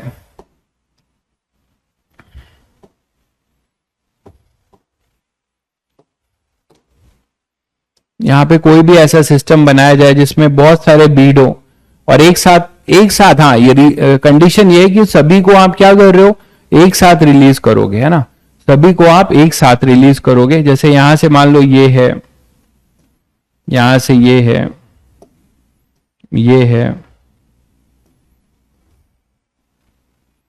तो यहां से जितने भी पार्टिकल होंगे सबसे आप बोल सकते हो कि सभी पे जो यहां से सबको अगर आप रिलीज कर रहे हो P1, P2, P3, P4, P5, ठीक है, सबको आप अगर रिलीज कर रहे हो तो सभी का जो टाइम होगा TP1 इक्वल टू TP2, नीचे आने का जो टाइम होगा equal to TP3 equal to TP4 equal to TP5। इस तरीके से n के लिए भी आप बोल सकते हो, ये आप यहां पे बता सकते हो। ठीक है, सबका थीटा अलग अलग होगा। क्लियर है सभी को? चलिए, तो ये था मोशन अंडर ग्रेविटी की कहानी। अब आप लोग सॉल्व करिएगा। अब मैंने आपको ये बताया कि मुझे बहुत सारे आपको जैसे डिफरेंशिएशन, इंटीग्रेशन और वेक्टर आपको मैंने वेपन्स दिए थे जो आप आज उसको यूज भी कर रहे हैं बिंदास होके, है ना। तो एक आपको और टूल जानना है मैथ्स का, that is concept of maxima and minima. Projectile और रिलेटिव में इसका काम आने वाला है और आगे भी काम आएगा। Concept of maxima and minima, तो ये आपको जानना है, ये भी एक वेपन ही है। ठीक है, क्या होता है मैक्सिमा और मिनिमा का कॉन्सेप्ट? ठीक है, देखिए मैक्सिमा और मिनिमा को आप तो ये तो जरूर जानते हो सभी बच्चे की dy बाई dx का ज्योमेट्रिकल मीनिंग क्या है। याद करो सब लोग, dy बाई dx का ज्योमेट्रिकल मीनिंग सभी बच्चे याद करो, क्या था? बताओ क्या था, आप याद करो दिमाग में।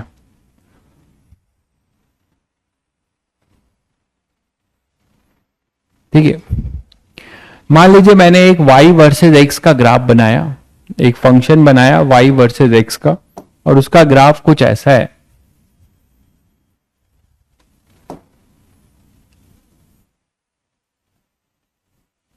मान लो ऐसा ग्राफ है, ठीक है, y वर्सेस x का एक ऐसा ग्राफ बनाया। This is what y as a function of x, ये तो सब लोग जानते ही हो, वो कैसा भी फंक्शन हो सकता है। ठीक है, y as a function of x। तो मैंने आपको ज्योमेट्रिकल मीनिंग सिखाया था dy बाई dx का, क्या था? It is slope of a tangent, it is slope of a tangent drawn at any point on the curve. ये आपने खूब यूज भी किया काइनेमेटिक्स में, tan theta equal to dy by dx किया। तो आप मुझे बताओ कि ये कोई एक ऐसा फंक्शन है जो इस तरीके से है, लेकिन इसमें आप थोड़ा सा मुझे बताओ कि इस फंक्शन में आपको कुछ पॉइंट्स दिख रहे हैं जहां पे आप टेंजेंट ड्रॉ करोगे तो वहां पे जो है टेंजेंट पूरा का पूरा एक्स एक्सिस के पैरेलल चला जाएगा। दिख रहा है आप लोगों को? दिख रहा है कि नहीं बताइए? सभी बच्चों को दिख रहा होगा कि यहां पे कुछ ऐसे पॉइंट्स हैं जहां पर हम इस ग्राफ में, जहां पे हम टेंजेंट्स अगर ड्रॉ करें तो हमेशा और हमेशा ये टेंजेंट एक्स एक्सिस के पैरेलल रहेंगे। ये तो सभी बच्चों को दिख रहा है, एक टॉप और एक बॉटम, बिल्कुल ठीक है। तो आप देखो कि इस पॉइंट पे, ये भी देखो कि इस पॉइंट पे फंक्शन अपनी मैक्सिमम वैल्यू ले रहा है और यहां पे फंक्शन अपनी मिनिमम। ये बोल सकते हैं कि y की ये मिनिमम वैल्यू है और ये y की मैक्स वैल्यू है। तो ऑब्वियसली किस x पे होगी ये हमें नहीं पता, ठीक है। किसी न किसी x पर मान लेते हैं कि यहां पर कोई x1 है, x is equal to x1 है और यहां पे x इक्वल टू x2 है। तो x is equal to x1 और ये है x इक्वल टू x2। तो आप ये बोल रहे हो कि sir x equal to x1 और x इक्वल टू x2 पे अगर हमने टेंजेंट खींचा तो मैं ये बोल सकता हूं कि यहां पर dy बाई dx, इस ग्राफ का जो डिफरेंशिएट करेंगे, मतलब रेट ऑफ चेंज निकालेंगे dy बाई dx, इसका यही मतलब है कि इसका हम इस पॉइंट पर क्या कर रहे हैं, टेंजेंट खींच रहे हैं और टेंजेंट का tan थीटा। तो dy by dx at x equal to x1 is your 0, एक ऐसा पॉइंट है। और यहां पे भी आपको दिखता है कि dy by dx at x equal to x2 भी क्या होगा, 0 होगा। तो आप जनरलाइज बोल सकते हो कि if y equal to f of x कोई फंक्शन है, ठीक है, देन फॉर, वो तो ग्राफ से यहां दिख रहा है कि ये मैक्सिमा का पॉइंट है, मिनिमा का, लेकिन ग्राफ तो बना नहीं होगा, आपको फंक्शन दिया होगा। तो इन जनरल आप क्या बोल सकते हो, देन फॉर मैक्सिमा और मिनिमा, दोनों के लिए आप देख रहे हो, देन फॉर मैक्सिमा और मिनिमा ऑफ ए फंक्शन, किसी फंक्शन के मैक्सिमा या मिनिमा होने के लिए क्या होना चाहिए, dy बाई dx 0 होना चाहिए, पहला point.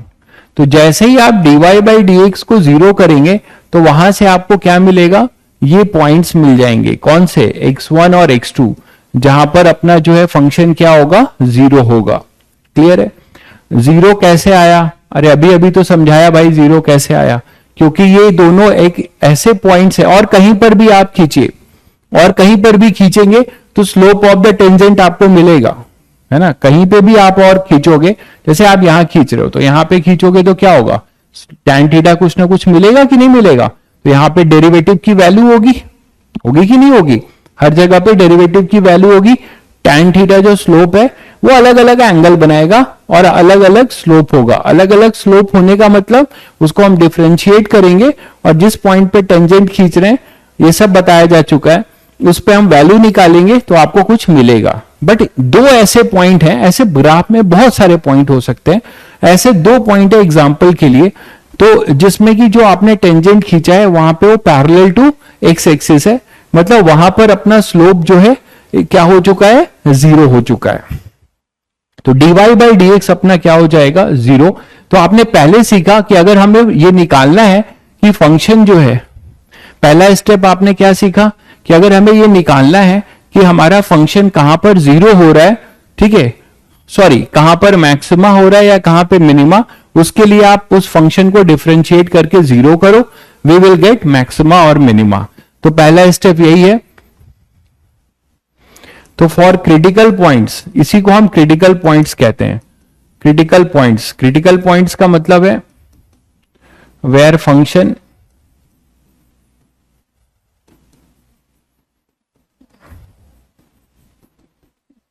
either takes maximum value or minimum value और मिनिमम वैल्यू, तो उसको हम क्रिटिकल पॉइंट्स कहेंगे, ठीक है। तो फॉर क्रिटिकल पॉइंट्स आपने क्या सीखा, फॉर क्रिटिकल पॉइंट्स आपको उस ग्राफ में क्रिटिकल पॉइंट्स ढूंढना है, तो आप क्या करने वाले हैं, dy बाई dx को 0 करने वाले हैं। ये फर्स्ट स्टेप है। सेकेंड स्टेप, अगर आपको क्रिटिकल पॉइंट्स मिल जाएंगे तो मैक्सिमा का भी पॉइंट हो सकता है और वो मिनिमा का भी हो सकता है। तो मैक्सिमा के लिए क्या करेंगे, फॉर मैक्सिमा जो भी आपको क्रिटिकल पॉइंट्स मिले हैं, d square y, second derivative करिए, एक बार और डिफरेंशिएट करिए, और x इक्वल टू, जैसे यहां पर है एक्स की जो भी वैल्यू आपने यहां पे निकाली है उनको यहां पे d square y by d x square less than 0 होगा जिस पॉइंट्स के लिए यहां पे जो कुछ पॉइंट्स मिलेंगे ना आपको, जैसे x1 और x2 मिल रहा है, तो वैसे ही यहां पे कुछ पॉइंट्स मिलेंगे, तो आप इसको सेकेंड डेरिवेटिव करिए और सेकेंड डेरिवेटिव करके उसकी वैल्यू चेक करिए इन पॉइंट्स पे। Let x1 and x2 be critical point. मान लो मैंने ये ले लिया, ये जो ग्राफ में दिख रहा है, ठीक है।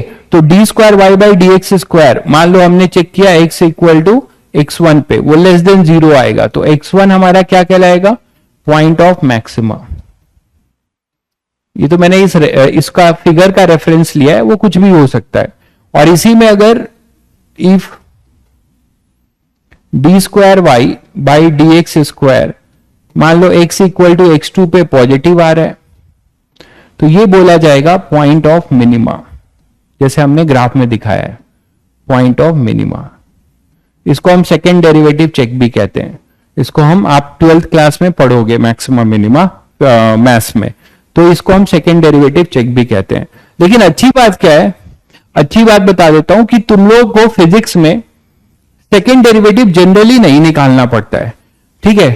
ध्यान से सुनिएगा, आप केवल जो है क्रिटिकल पॉइंट निकाल लेना, और अगर वो मैक्सिमा बोलेगा तो समझ लेना वो मैक्सिमा का ही पॉइंट आएगा, मिनिमा बोलेगा तो समझ लेना वो मिनिमा का ही आएगा, क्योंकि फिजिकल सिनेरियो रहता है, आपको उसी के अकॉर्डिंग आप वो फंक्शन बनाते हो कि जिससे मैक्सिमा है तो मैक्सिमा ही आए, मिनिमा है तो मिनिमा है। ये मैथ्स नहीं है, तो आपको फिजिक्स में सेकेंड डेरिवेटिव की तरफ बढ़ने की जरूरत नहीं पड़ेगी। आप सीधे सीधे dy by d x equal to 0 करना, वहां से वो क्रिटिकल पॉइंट मिलेगा। उस क्रिटिकल पॉइंट जो भी आएगा, अगर वो मैक्सिमा पूछा है तो समझ लेना वो मैक्सिमा का पॉइंट है, मिनिमा पूछेगा तो समझ लेना मिनिमा का पॉइंट है। क्लियर है? क्लियर है सभी बच्चों को? चलिए, तो अब इसका फिजिक्स में एक एप्लीकेशन करते हैं। फिजिक्स में एप्लीकेशन एक करते हैं।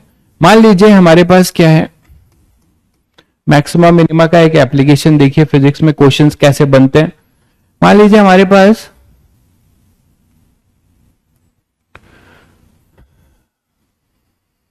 एक बाउंड्री है ना, और वो बाउंड्री जो है दो पॉइंट्स को सेपरेट करती है। ध्यान दीजिएगा, ये बाउंड्री जो है दो पॉइंट्स को सेपरेट करती है। एक पॉइंट अपने पास यहां पर है A और दूसरा पॉइंट यहां पर है B।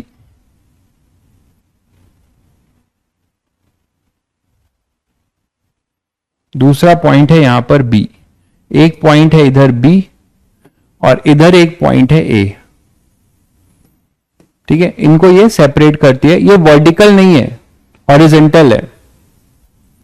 तो अब यहां पर इन दोनों के बीच का जो सेपरेशन है वो L है, दिख ही रहा है सभी को। L is the separation between A और B, वर्टिकल सेपरेशन। ये वर्टिकल सेपरेशन आपका A और B है। ठीक है, अब आपको ये मीडियम 1 है, आपको बोला जा रहा है, मतलब एक दो जोन है। ठीक है, दो जोन है, ये वर्टिकल नहीं है। ठीक है, ऐसे कोई हॉरिजॉन्टल है, हॉरिजॉन्टल है। जैसे एक रोड है, मान लो ऐसा है कि ये रोड है। ठीक है, रोड के इस साइड ठीक है बालू है, पानी है, और इस साइड अपना लैंड है। इस साइड जो है थोड़ा सा दलदल है, मर्शी एरिया है, और इस साइड क्या है, लैंड है। तो अब यहां पर क्या हो सकता है कि यहां से बंदा चलना शुरू करेगा और बी तक आना चाहता है, तो उसकी वेलोसिटी कुछ तो चेंज होगी। इस तरफ मान लो आपके पास क्या है, कुछ मड है, ये लैंड है, ये मान लो वाटर है इधर, है ना, और इधर मान लो लैंड है। बस आपको समझाने के लिए बोल रहा हूं। ठीक है, अब यहां से कोई पर्सन ए से बी तक पहुंचना चाहता है, सी और स्काई बता रहा है। भाई भी एकदम जमीन और आसमान की तुलना कर रहा है। भाई ने बोला कि जब तुलना ही करना है तो सीधे समुद्र और आसमान की तुलना करो। अरे समुद्र आसमान क्यों ले रहे हो यार, वो तो वर्टिकल हो गया ना। मैं कह रहा हूं कि वो जमीन पर ही है, रोड है, रोड के इस बाजू में कुछ बालू होगा और इस साइड जो है क्या होगा, कुछ पूरा का पूरा बढ़िया जो है लैंड होगा। तो बालू में चलना थोड़ा टफ होगा और जनरली लैंड पे चलना थोड़ा इजी होगा, तो उसकी वेलोसिटी चेंज होगी। मेरा ये पर्पस है। ठीक है, तो मान लो यहां से ए से कोई बंदा बी तक पहुंचना चाहता है इन शॉर्टेस्ट टाइम। तो क्वेश्चन ये है कि a person wants to reach from A to B in minimum time, minimum time में वो पहुंचना चाहता है। ठीक है, तो मिनिमम टाइम में पहुंचने की कंडीशन क्या होगी? लेंथ L है, ये लेंथ आपको L दिया हुआ है। तो देखिए, और ये एंगल दिया हुआ है, एंगल अभी बना लेते हैं, मिनिमम टाइम की कंडीशन निकालने जा रहे हैं। तो इसके बाद बहुत सारे रास्ते हैं, कैसे भी पहुंच सकता है, कैसे भी जा सकता है ना। जैसे मान लो वो यहां से आया, फिर ऐसे चला गया, फिर ऐसे आ जाए, उसके बाद फिर वो यहां आ जाए, यहां ऐसे जाए, फिर ऐसे आ जाए, या डायरेक्ट वो ऐसे आ जाए, या फिर वो इधर आके फिर ऐसे आ जाए। बहुत सारे इसमें रास्ते हैं अपने पास पहुंचने के। तो हम कुछ जनरल एक रास्ता मान लेते हैं और उसको मिनिमाइज करेंगे। ये है मैक्सिमा मिनिमा का यूज। तो यहां पर हम क्या करेंगे, एक जनरल मान लेंगे कोई भी कंडीशन कि मान लो वो ए से चला और वो इस रास्ते से चला।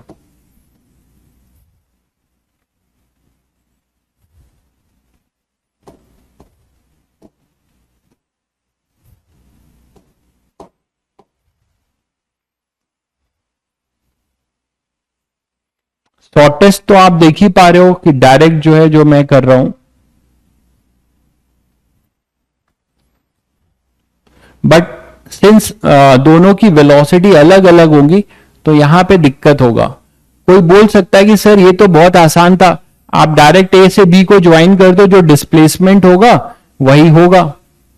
कोई ये बोल सकता था कि सर जो डिस्प्लेसमेंट होगा, देखो कुछ लोग बोल भी रहे हैं कि जो डिस्प्लेसमेंट होगा वही शॉर्टेस्ट होगा, लेकिन वो ये नहीं समझ पा रहा है कि वेलोसिटी अलग अलग है, यहां पे मीडियम अलग है। यहां पे ये जो चलेगा ना, इस जोन में इसकी वेलोसिटी जो है v1 मान रहे हैं, और इस जोन में इसकी वेलोसिटी v2 है।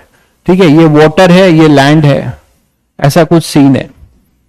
ठीक है, इसीलिए मैंने मीडियम अलग कर दिया है। तो ये जो है अब वेलोसिटी भी अलग अलग होगी। तो अब आप ये नहीं बोल सकते, आपका जो लॉजिक है वो फिट बैठ जाता जब वो सेम वेलोसिटी से जाता, और सेम वेलोसिटी तब होगी जब मीडियम्स क्या होंगे, सेम होंगे। ठीक है, तो अब हम लोग करते हैं कि कुछ जनरल मान लेते हैं। तो जनरल हमने मान लिया है कि ये अपने पास है कुछ θ1, ठीक है, और ये है अपना θ2। तो पार्टिकल जो है, मैन मतलब जो भी है, वो ऐसे चलेगा यहां से v1 से, ये v1 इस मीडियम में कांस्टेंट रहेगा, फिर यहां से ऐसे चलेगा तो इसकी वेलोसिटी चेंज हो जा रही है, और वो कितनी हो जा रही है, v2। तो इसको पहुंचना है, टोटल मान लीजिए ये x डिस्टेंस है, तो ये कितना होगा, l माइनस एक्स। ठीक है, और v1 और v2 अपने अपने जोन में कांस्टेंट है भाई, और ये a है, ये a भी तो ले चुके हैं।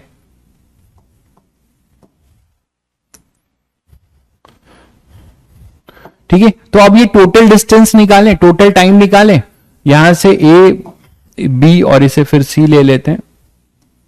तो t a से c का टाइम तो निकाल सकते हो, ये डिस्टेंस आप निकाल सकते हो।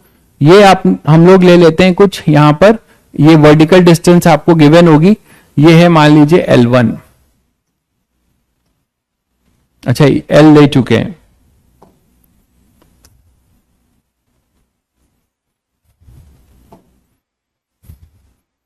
तो इसको ले लेते हैं कुछ D1 ले लेते हैं,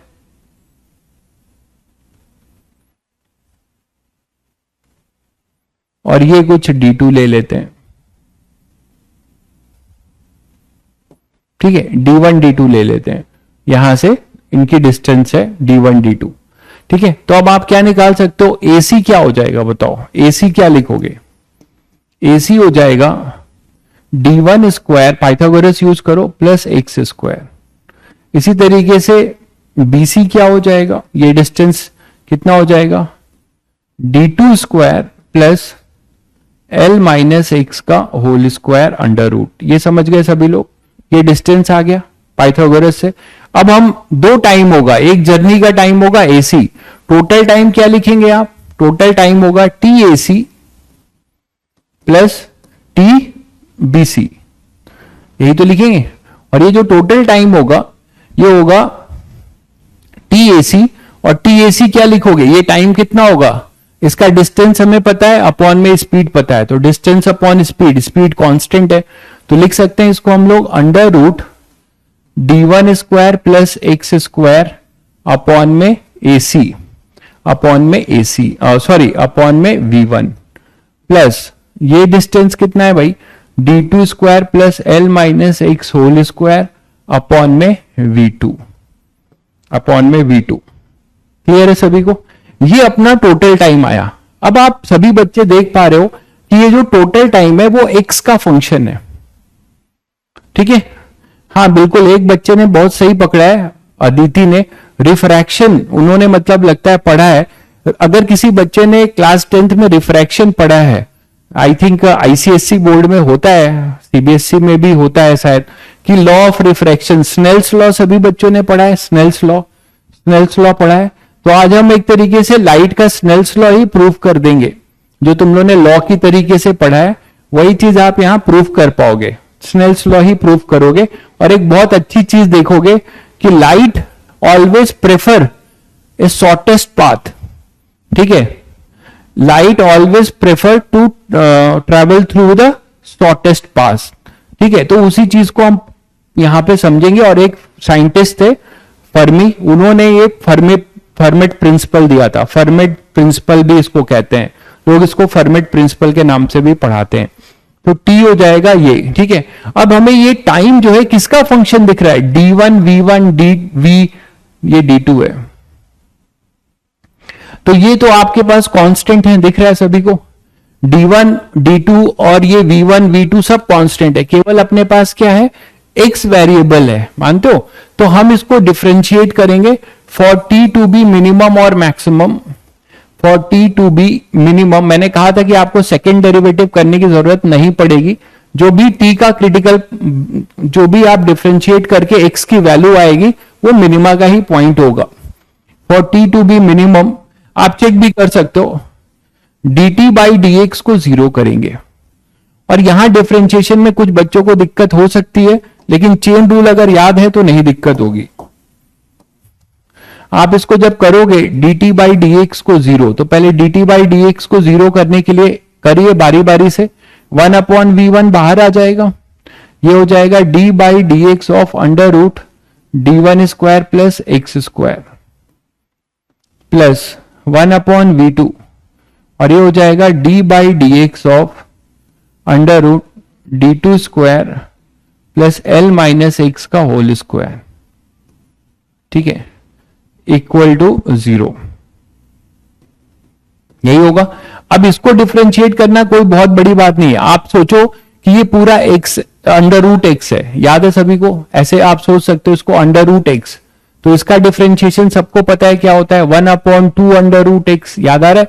तो आप इसको x की तरह ट्रीट करो, कैपिटल x की तरह, ठीक है, ध्यान दो इधर, कैपिटल x की तरह ट्रीट करो, तो अंडर रूट एक्स का क्या हो जाएगा, इसको नहीं, मतलब इसको आप पूरे को अपने मन में सब्स्टिट्यूशन मेथड भी बताया था, इसको आप x मान लो, कैपिटल x, तो कैपिटल x मतलब रूट x, तो क्या लिखोगे, 1 अपॉन 2 रूट x के जगह पे ये लिख दो, ठीक। अब अंदर जो आपने देखा है, अंदर पे भी x है, तो इसका फिर से डिफरेंशिएशन होगा, चेन रूल यही कहता है, इसका आप फिर से डिफरेंशिएशन कर दो, एक स्टेप और लिख दिया, प्लस 1 अपॉन v2, इसको भी आप इसी तरह से कुछ x मान सकते हो, कैपिटल x सोच सकते हो, तो क्या आएगा, 1 अपॉन में 2 under root d2 square plus ये पूरा, ठीक है। और फिर अंदर वाली चीज को डिफरेंशिएट करोगे, मतलब d by dt of d by dx of d2 square plus l minus x का होल स्क्वायर, ये डिफरेंशिएट होगा इक्वल टू 0। तो जब ऐसा करोगे तो क्या आएगा, देखो 1 upon 2 v1 under root d1 square plus x square, ध्यान दीजिएगा, इसको करोगे तो ये कांस्टेंट है, और एक्स स्क्वायर का 2x, ठीक, प्लस 1 अपॉन v2, ये पूरा 2v2, ये पूरा ऐसे ही रहेगा, d2 square plus l minus x का whole square.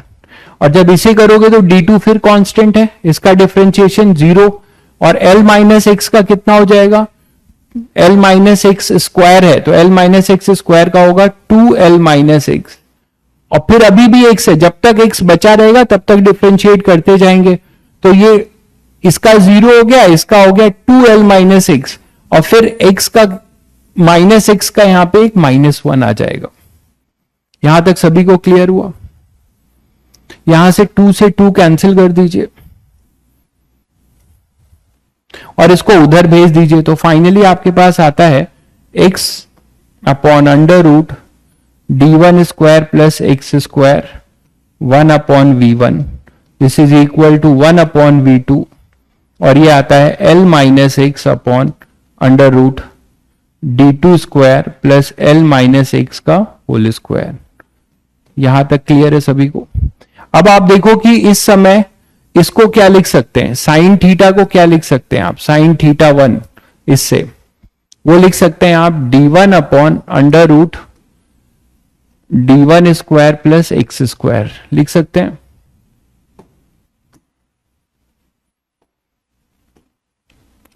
d1 square plus x square.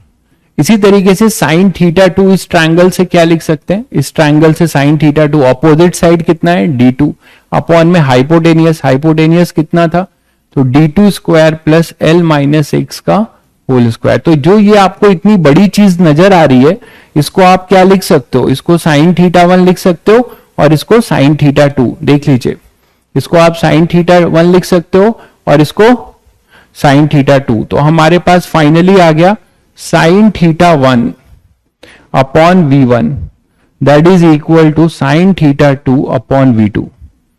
ठीक है, ये आ गया, and that is the condition for minimum time के लिए। आप चाहते हो कि इसको सेकेंड डेरिवेटिव करके चेक करें तो आप कर सकते हो, बट उसकी जरूरत नहीं है। ठीक है, तो इसको आपको मेन डिफरेंशिएट करना आना चाहिए। ये फंक्शन आपके सामने था, ये पूरा फंक्शन था, time as a function of x मैंने बना दिया था। इसी को मैक्सिमा मिनिमा के लिए एक्स के साथ डिफरेंशिएट किया जा रहा है। कुछ बच्चों को दिक्कत हो रही होगी, तो डिफरेंशिएशन ही है बस, यहां तक फंक्शन तो आप सभी को क्लियर है। फंक्शन अगर आपको क्लियर है और जिसको बहुत दिक्कत हो रही है, वो ये रिजल्ट एटलीस्ट याद रख सकता है। ये रिजल्ट बहुत इंटरेस्टिंग रिजल्ट है, बहुत अच्छे क्वेश्चन आप एक लाइन में करने वाले हो। यहां पर हमने इसको डिफरेंशिएट किया चेन रूल से। मैंने क्या बताया, यहां मैंने आपको बताया कि अंडर रूट एक्स समझ के इसको डिफरेंशिएट करो। ठीक है, तो यहां पे 1/2 अंडर रूट एक्स, फिर अंडर रूट की क्वांटिटी को भी हम डिफरेंशिएट करेंगे, मैंने यहां लिख भी दिया है। तो ये आया और इसको डिफरेंशिएट किया तो d1 का कांस्टेंट है 0, एक्स स्क्वायर का 2x। जब हम इसको करने गए तो फिर से 1/2 रूट एक्स, ये तो वही आएगा।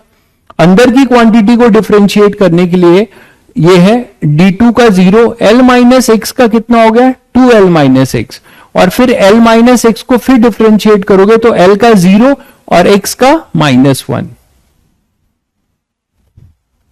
ठीक है, तो sine theta 1 upon v1 equal to sine theta 2 upon v2, ये आपको कंडीशन मिलेगी फॉर मिनिमम टाइम के लिए। और याद करिए यही स्नेल्स लॉ है, आप लोगों को याद आ रहा है, यही स्नेल्स लॉ है। स्नेल्स लॉ क्या होता था, μ1 साइन थीटा 1। अगर आप इसको लाइट मान लें, ठीक है, इसको आप ऐसे देखिए, दूसरी जगह बता दे रहा हूं, पहले ये देख लीजिए, साइन थीटा 1 अपॉन में उस मीडियम की वेलोसिटी, साइन थीटा 2 अपॉन में उस मीडियम की वेलोसिटी। ये क्लियर है सभी को?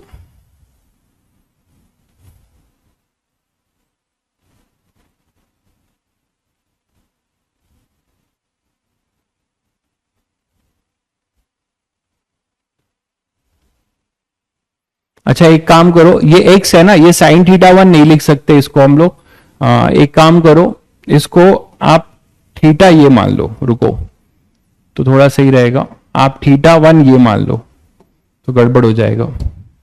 इसको आप थीटा 1 मान लो, नॉर्मल से लेते हैं ना तो बेटर रहेगा। अब ठीक है, और इसको थीटा 2 मान लो। ये मान लो θ2। तो जब साइन θ1 हो जाएगा, साइन θ1 कितना है, x अपॉन है ना, इसको हमें लिखना है, तो अब साइन θ1 हो जाएगा x अपॉन, तो इसे हटा रहा हूं मैं, इसे लिख रहा हूं x अपॉन दिस, और ये हो जाएगा, यहां गड़बड़ हो गया है, ये हो जाएगा l minus x upon under root d2 square. θ1 θ2 change करना पड़ेगा, नहीं तो आप इसको साइन θ1 नहीं लिख सकते थे, अब लिख सकते हो, और इसे लिख सकते हो साइन θ2।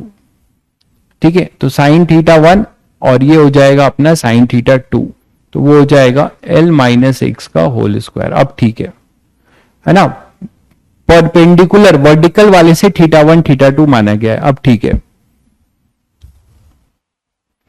ठीक है, तो अब यहां पर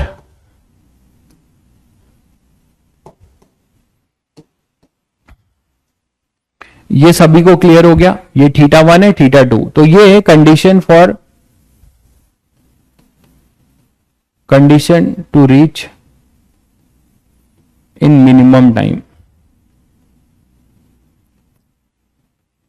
फ्रॉम ए टू बी। आप सेकेंड डेरिवेटिव चेक कर सकते हो, चेक वहां से भी यही आएगा आपको। ठीक है, तो ये कंडीशन जरूर याद रखिएगा, साइन θ1 और θ2 कहां से होगा, हमेशा वर्टिकल से, θ1 और θ2 कहां से होगा, वर्टिकल से। ये क्लियर है सभी को। तो इसी पे आपको एक होमवर्क है, यूरोडोफ का एक क्वेश्चन, जो अब आप बहुत इजीली कर सकते हैं, इनफैक्ट करके भी जाइए। क्वेश्चन यही था, आप यूरोडोफ में देख लीजिएगा कि एक रोड है, वहां से कोई गाड़ी जा रही है, फिर अचानक जो है वो किसी फील्ड में मुड़ जाती है, किसी फील्ड में मुड़ जाती है, तो कितने डिस्टेंस से मुड़े जिससे कि वो यहां पे पहुंच जाए मिनिमम टाइम में। यहां पे कोई पार्टिकल है या मोटर बाइक है, वो जा रहा है, यहां पे इसकी वेलोसिटी v है, और यहां से जब वो मुड़ती है, ये x डिस्टेंस मान लीजिए, यही आपको x निकालना है कि वो कितने, कहां से मुड़े, ये a है, ये b है, और ये c है, ये कोई फील्ड है, ये कोई फील्ड है, यहां से ये जा रही है t इक्वल टू 0 से, यहां से मुड़ती है ना, और यहां पहुंचना चाहती है शॉर्टेस्ट टाइम में। तो हमें नहीं पता हो कि यहां से भी मुड़ सकती थी, है ना, यहां से भी मुड़ सकती थी, तो वो कहां से मुड़े जिससे कि शॉर्टेस्ट टाइम में पहुंच जाए। ये दिया हुआ है कि इसकी वेलोसिटी यहां पर v है, और यहां पे n टाइम्स ऑफ v है, n टाइम्स ऑफ v है। ठीक है, n टाइम्स ऑफ v है, इसकी velocity n times of v है। तो अब ये बहुत आसानी से निकाल सकते हो कौन से वाले रिजल्ट से, जो हम लोगों ने अभी रिजल्ट देखा है, ये v है, तो और साइन θ1 कितना हो जाएगा भाई, 90 डिग्री हो जाएगा। अगर आप फॉर्मूले पे आओ तो आप डायरेक्ट ये क्वेश्चन कर पाओगे, बाकी आप नॉर्मल मेथड जानते ही हो। देखिए v की वेलोसिटी साइन θ1 अपॉन v, यही रिजल्ट निकाला था। तो v1 का वर्टिकल से एंगल था, अब v1 पूरा हॉरिजॉन्टल है, v1 पूरा हॉरिजॉन्टल है, तो थीटा 90 डिग्री हो जाएगा, है ना। तो थीटा एक तरीके से, ये जो हमने जनरल निकाला है, जनरल रिजल्ट अभी निकाला था क्या, v1 upon sine θ1 is equal to v2 upon sine θ2, आप डायरेक्ट कर सकते हैं फॉर t मिनिमम। बाकी नॉर्मल मेथड तो है ही, फंक्शन बना के आप मैक्सिमम मिनिमा लगा सकते हो फॉर t मिनिमम, a से b तक पहुंचने के लिए। तो क्या करोगे, v1 को आप क्या है v लिख दो, और साइन θ1 कितना होगा, एक तरीके से ये θ1 यहां पे 90 डिग्री है, और ये कुछ थीटा मान लो, नहीं थीटा हम हमेशा वर्टिकल से लेते हैं, तो इसे आप थीटा मान लो। तो साइन थीटा क्या हो जाएगा, साइन θ2 क्या हो जाएगा, ये v1 v हो गया, ये साइन 90 हो गया, v2 n times of v है, और साइन θ2 क्या हो जाएगा, यहां पे देखो x अपॉन ये d दिया हुआ था, ये डिस्टेंस d दिया हुआ था आपको, तो आप इसे क्या लिख सकते हो, साइन θ2।